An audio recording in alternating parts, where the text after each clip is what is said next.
لبيك اللهم لبيك لبيك لا شريك لك لبيك إن الحمد والنعمة لك والملك لا شريك لك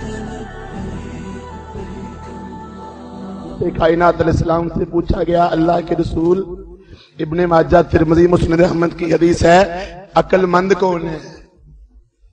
آج ہم سے پوچھا جائے کہ عقل مند کون ہے، ہم کہیں گے ایم فل کرنے والا، پی ایچ ڈی کرنے والا، آئی کام، سی کام، بی کام، ڈگریاں لینے والا، آکسفورڈ میں پڑھنے والا، یا ووٹ لینے والا، ایم این اے، ایم پی اے، یا پھر مارکیٹ یا کاروبار کرنے والا، یا فیکٹری بنانے والا، یا کوٹھی بنانے والا۔ رحمت کائنات صلی اللہ علیہ وسلم سے پوچھا گیا، در یتیم امام المتقین سے پوچھا گیا عقل مند کون ہے، تو میرے رسول علیہ السلام نے امت کو سبق دے دیا، امت کو پیغام دے دیا۔ اور میری بات کو سننے والوں، میرے رسول اسلام کی بات کو پلے باندھ لو۔ عقل مند کون ہے؟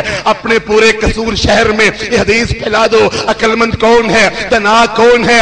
آپ نے فرمایا اکثرہم ذکرا للموت۔ عقل مند آدمی کی دو نشانیاں ہیں۔ سب سے پہلی نشانی، وہ سب سے زیادہ موت کو یاد کرنے والا ہے۔ آج ہماری مجلس میں موت کا ذکر ہو، ہم کہتے ہیں سوگ نہیں، خوشیوں کا ذکر کرو، مسرتوں کا ذکر کرو۔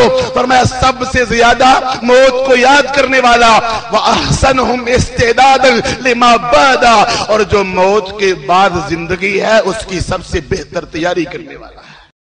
لبيك اللهم لبيك لبيك لا شريك لك لبيك